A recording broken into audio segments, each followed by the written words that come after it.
ఈ రోజే డౌన్లోడ్ చేయండి. మీ ఫేవరెట్ షోస్ చూడండి.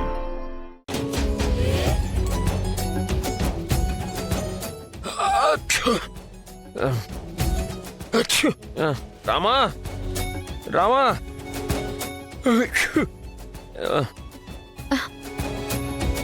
తీసుకోండి. షాబా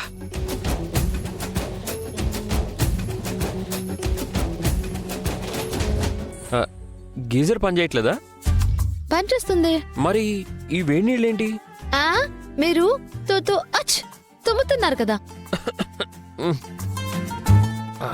రమ జలుబు చేసింది, తుమ్ముతున్నాను.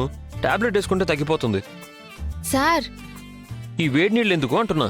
ఓ మీకు చిట్కా తెలీదా? ప్రతి చిన్నదానికి టాబ్లెట్స్ వేసుకోవద్దు సార్. గొంతులో యాంటీబయాటిక్స్ ఇన్యాక్టివేట్ అవుతాయి. సార్ మీకు విషయం తెలుసా? మన పూర్వీకులు ఇలాంటి చిట్కాలతోనే వాళ్ళ ఆరోగ్యాన్ని కాపాడుకునేవారు. ఇప్పుడు ఈ నీళ్ళని ఏం చేయబోతున్నావు? ఈ నీళ్ళల్లో చిటికెడు పసుపు, లైట్ గా బాంబుని కలిపి ఆవిరి పడితే జలుబు క్షణాల్లో మాయమైపోతుంది సార్. ఇదేదో క్లిష్టమైన ప్రక్రియలా ఉందే. అయ్యయ్యో చాలా సింపుల్ సార్. దుప్పటి ముసుగేసుకుని ఆవిరి పట్టడమే. వల్ల కాదంటే ఎలా? ఉండండి.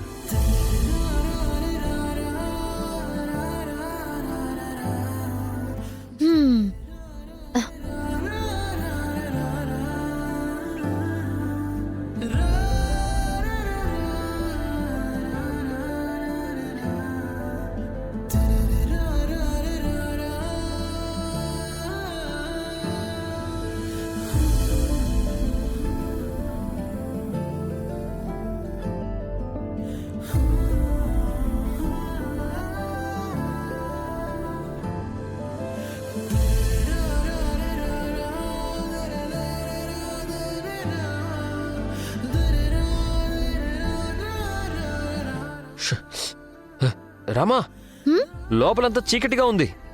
అయ్యో అయ్యో ఏంటి సార్? నువ్వు కూడా ముసుగులో ఉంటావా? అయితే ఓకే. పక్కన నువ్వు ఉంటే నాకు వెలుతురుతో పనే ఉంది. సార్ మీరు ఓవర్ యాక్షన్ చేసి మీ జలుబు నాకు అంటించకండి. జలుబులాగే రొమాన్స్ కూడా అంటూ అదే కదా? అంటే అంటే ముందొకరికి ఫీలింగ్స్ వస్తాయి, తర్వాత ఇంకొకరికి కూడా ఫీలింగ్స్ వస్తాయి అన్నమాట.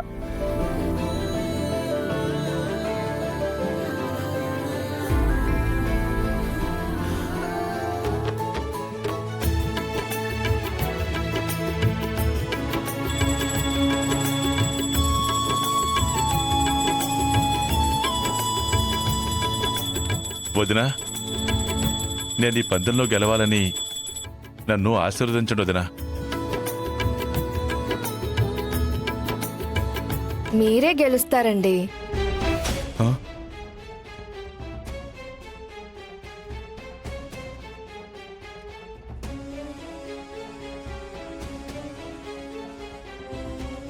నేను పూజ చేస్తుంది కూడా మీకోసమే. ఇదిగోండి హారతి తీసుకోండి. నువ్వేంటి, అవతారం ఏంటి? ఇక నుంచి అక్క ప్లేస్ నాది కాబట్టి నేను అక్కలాగే ఉండాలి కదా. అందరూ నన్ను చూసి దండం పెట్టాలంటే ఇలాగే కొప్పు ఉండాలి, ఇలాగే బొట్టు ఉండాలి, ఇదిగో ఇలాగే గాజులు ఉండాలి, ఇలాగే చీర కట్టాలి. ఇది మాత్రం మర్చిపోకూడదు. ఎలా ఉన్నానండి? పులిని చూసి నక్కలు వాతలు పెట్టుకోవడం ఎప్పుడైనా విన్నావా? చాలాసార్లు విన్నానుగా. ఇప్పుడు కళ్ళతో చూస్తున్నాను. ఏమండి, మీకోసం పులిహోర చేశాను, చక్కెర పొంగలి చేశాను. పదండి వడ్డిస్తాను. గుడికి వెళ్లే ముందు ఏమి తినకూడదంటారు తెలుసా? ఇప్పుడు మీరు గుడికి వెళ్తున్నారా? నా దేవుడు మా అన్నయ్య దగ్గరికి వెళ్తున్నాను.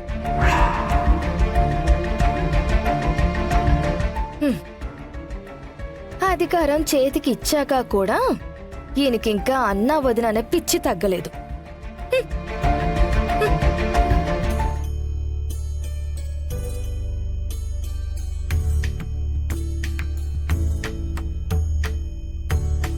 అన్నయ్య, నాకు అమ్మైనా నాన్నైనా దైవమైనా మీ ఇద్దరే కదా. నువ్వు నాకిచ్చిన ఈ బాధ్యత నేను సక్రమంగా నిర్వర్తించాలని నన్ను ఆశీర్వదించండి.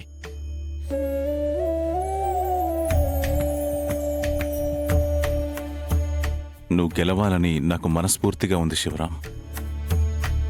మంచి మనసుతో ప్రవర్తించు. మంచి మనసులో గెలుచుకునే ప్రయత్నం చెయ్యి. అప్పుడు నువ్వే గెలుస్తావు శివయ్య. కానీ ఆద్య ఏమైపోతుందో అని బాధేస్తోంది. నువ్వు గెలిస్తే చారుకి సీనుకి పెళ్లి చేస్తానన్నావు. అదే జరిగితే ఆద్య బ్రతుకు ఏమైపోతుంది?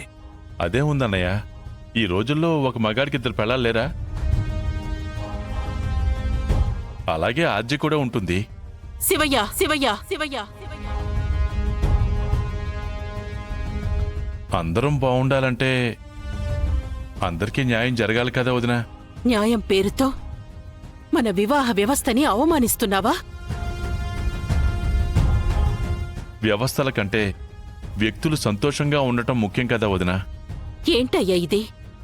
ఒక పక్క మీ అన్నయ్యలాగా ఊరందరినీ బాగు చేస్తాను, కుటుంబాన్ని ఒక తాటి మీద నడిపిస్తాను, ఈ ఊరికే మన కుటుంబం ఆదర్శంగా ఉండేలా చేస్తాను అంటున్నావు. ఇంకో పక్క ఒక మగాడికి ఇద్దరు భార్యలు ఉండొచ్చు అంటున్నావు. మనింట్లోనే ఇలా జరిగితే మన ఊళ్ళో నువ్వు ఆదర్శంగా ఎలా నిలుస్తావు? అప్పుడొక పని చేద్దాంలే అక్క. ఆ ముగ్గురిని మన ఇంట్లో ఉంచుకోవద్దు, బయటికి పంపించేద్దాం.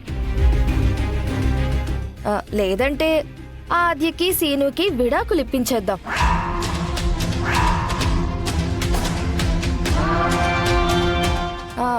అప్పుడు చారు ఒక్కతే భార్య అవుతుంది. పార్వతి పార్వతి పార్వతి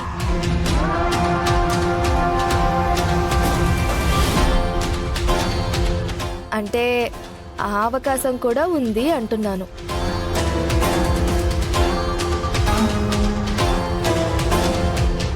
ఎట్టి పరిస్థితుల్లోనూ ఆద్యకి అన్యాయం జరగటానికి వీల్లేదు.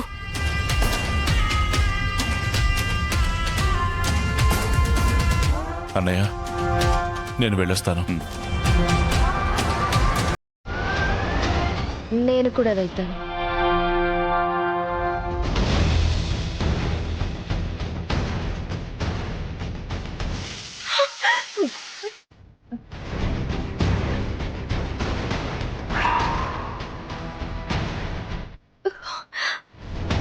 నిద్రపోతుంటే నా మొహం మీద నీళ్లు పోసావేంటి? పిచ్చా నీకు? నీళ్లు పోస్తే నీ రియాక్షన్ ఎలా ఉంటుందో చూద్దామని కొట్టాను. నేను కొడితే నీ రియాక్షన్ ఎలా ఉంటుందో నాకు చూడాలనిపిస్తుంది. నిన్ను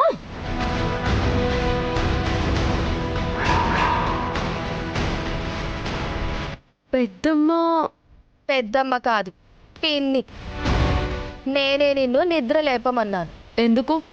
నువ్వు పొద్దెక్కేదాకా నిద్రపోవడానికి కుదరదు.